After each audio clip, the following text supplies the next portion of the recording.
अस्सलाम वालेकुम दोस्तों। इस नए एक्सप्लेनर में सभी का बहुत बहुत खुश आमदीद। आज हम एक ऐसी दुनिया में कदम रखने वाले हैं जो बहुत रंगीन है, थोड़ी शोर-गुल वाली है और बिल्कुल हमारी ज़िंदगी का एक अनूठा हिस्सा है।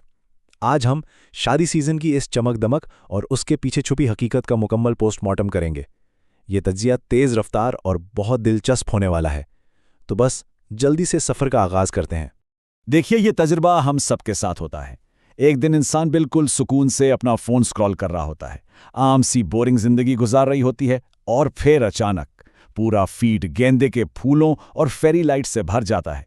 अजीबो-गरीब गूगल मैप लोकेशंस आना शुरू हो जाती हैं, और वो भी उन लोगों की तरफ से जिनसे पिछले 10 साल में एक लफ्ज़ भी बात नहीं हुई। ये एक ऐसी अजीब तब्दीली है जो आम जिंदगी से सीधा किसी हैवी ड्यूटी शादी मैराथन में धकेल देती है। एकदम से लगता है जैसे ढोलक की थाप ने जिंदगी का पूरा कंट्रोल संभाल लिया हो। और शादियों में इन लोगों को खुश करना, ये दुनिया का सबसे नामुमकिन काम है। हम 6 महीने की कमाई लगा देते हैं ताकि कोई शिकायत ना करे, लेकिन अगर खाना बहुत लजीज है तो आवाज आएगी, भाई पार्किंग तो इतनी दूर थी कि चल चल कर भूखी मर गई। और अगर पार्किंग बिल्कुल हॉल के बाहर मिल जाए तो किसी ना किसी मेहमान को दुल्हन का जोड़ा थोड़ा ज्यादा ही ओवर लगने लगता है। ये सच में एक ऐसी कश्मकश है जहां किसी भी हाल में जीतना नामुमकिन है। लोग कोई ना कोई नुक्स तो निकाल ही लेते हैं। अब आते हैं इस तज्जिए के अगले हिस्से की तरफ, शादी सीजन का हंगामा और इसके मखसूस किरदार। हर बड़ी शादी के पर्दे के पीछे ना कुछ अजीब और छोटी छोटी कहानियां चल रही होती हैं। मिसाल के तौर पर वो एक कज़न जिसे सिर्फ और सिर्फ तस्वीरें खिंचवाने का शौक है। उसे इस बात से कोई फर्क नहीं पड़ता कि दूल्हा दुल्हन कहाँ हैं, उसे बस अपना फ्री फोटोशूट चाहिए। फिर वो मोहल्ले वाले जो बिन बुलाए मेहमान बनकर शामिल हो जाते हैं और बिल्कुल फ्रंट रो में बैठते हैं। और सबसे मजेदार माइक्रो ड्रामा तो तब होता है जब फंक्शन से ठीक 5 मिनट पहले किसी का मैचिंग जूता गायब हो जाता है और पूरे घर में एक वर्ल्ड वॉर जैसा माहौल बन जाता है। यही वो लम्हात हैं जो शादियों में असली रंग भरते हैं। चलिए अगले पॉइंट पर चलते हैं, परफेक्शन की तलाश, जहां दिलबर फैमिली की कोशिशें शुरू होती हैं। ये मंजर हर मिडिल क्लास घराने में होने वाले उस क्लासिक टकराव को जाहिर करता है। दबीर को अपनी शादी पर 80,000 रुपए की डिजाइनर शेरवानी चाहिए क्योंकि उसे सबके सामने स्टैंड आउट करना है। लेकिन अब्बा का रिएक्शन, अरे 80,000, इसमें पूरे घर का 1 महीने का राशन आ जाता है। दुकानदार कहता है कि ये हैंड स्टिच जमावर है, लेकिन अब्बा सीधा 15,000 की ऑफर देते हैं और दुकानदार के उस प्रायोरिटी चार्जेस वाले चेहरे को कंप्लीटली इग्नोर कर देते हैं। ये एस्थेटिक्स और प्रैक्टिकलिटी की वो लंबी जंग है जो साफ बताती है कि इस चमक दमक का असली खर्च कितना भारी होता है। और हाँ, इस सारे हंगामे में स्किन इमरजेंसीज को हम कैसे भूल सकते हैं। मेहंदी से ठीक एक दिन पहले बहन शीशे के सामने खड़ी घबरा रही होती है क्योंकि उसके चेहरे पर एक बड़ा सा पहाड़ जैसा पिंपल निकल आया है। और उधर दबीर भाई जो खुद एक पूरा एलएमआर सिस्टम यूज कर रहे हैं अपने कूलिंग फेस वॉश और एंटी एक्ने सीरम के साथ, वो बैठकर अपनी बहन का मजाक उड़ा रहे होते हैं। ऐसे वक्त में जब गेस्ट लिस्ट फाइनल करनी होती है, पूरा खानदान एक पिंपल के इर्द गिर्द घूम रहा होता है। ये कॉमेडी शादी के इस मैसिव प्रेशर का एक बहुत ही नेचुरल सा हिस्सा है। और फिर आता है वो आखिरी हथियार जो हमेशा इस्तेमाल होता है, हमारी दादियों और नानियों का इमोशनल मैनिपुलेशन। मेरी आखिरी ख्वाहिश बस तुझे स्टेज पर देखना है। ये सुनते ही सब जज्बाती हो जाते हैं। हालांकि मजे की बात यह है कि यही आखिरी ख्वाहिश ग्रेजुएशन पर और पहली जॉब के वक्त भी बिल्कुल इसी शिद्दत से बयान की गई थी। ये एल्डर्स का अपना एक सेट तरीका होता है घर में सबको लाइन पर रखने और अपनी बात मनवाने का।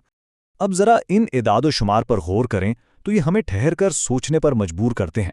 हम अपने 6 महीने की सख्त मेहनत की कमाई, अपनी सारी सेविंग्स सिर्फ एक 3 घंटे के इवेंट पर लगा देते हैं, और हमारा अल्टीमेट गोल क्या होता है?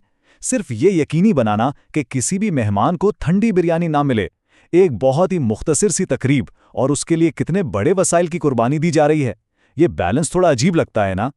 क्या स्टेज की वो चमक दमक उस खामोशी से वाकई ज्यादा कीमती है जब एक बाप अंधेरे कमरे में बैठकर अपनी जिंदगी भर की जमा पूंजी गिन रहा होता है? यहां आकर हमारा सफर मजाक और शोर शराबे से निकलकर एक बहुत ही संजीदा जमीनी हकीकत से टकराता है। और सच पूछिए तो इस सवाल का जवाब इतना आसान नहीं है। अगला हिस्सा है छुपा हुआ माली खाता और वालिदैन का वो खामोश बोझ जो किसी को नजर नहीं आता। जरा इस मंजर को जहन में लाएं। एक तरफ दुल्हन का बाप नजर आता है जो हॉल में मेहमानों के साथ मुस्करा रहा है, उनका इस्तकबाल कर रहा है। लेकिन इस ज़ाहिरी खुशी के बिल्कुल मुखालिफ रात के 3 बजे वही बाप अकेला बैठकर अपने बैंक बैलेंसेस चेक कर रहा होता है। एक अजीब सी घबराहट होती है, एक बेचैनी होती है कि क्या उसने अपनी बेटी की खुशी के लिए काफ़ी कुछ किया या नहीं। ये बाहर की धूमधाम और अंदर की इस तन्हाई का जो कॉन्ट्रास्ट है, ये सच में बहुत दर्दनाक है। अब बढ़ते हैं इस तज्जिए के आखिरी हिस्से की तरफ, शादी की चमक के पीछे की जज्बाती और नफ्सियाती कीमत। असल में ये शादियां उन वालिदैन की खामोश तन्हाई पर एक बहुत बड़ा मास्क होती हैं, जिनके अपने परिंदे अब हमेशा के लिए घोंसला छोड़कर उड़ रहे हैं। तकरीबात में तो जश्न मनाया जाता है, मगर जब वो शोर ख़त्म होता है तो घर में एक ऐसी खामोशी छा जाती है जो फैमिली डायनामिक को हमेशा के लिए बदल कर रख देती है।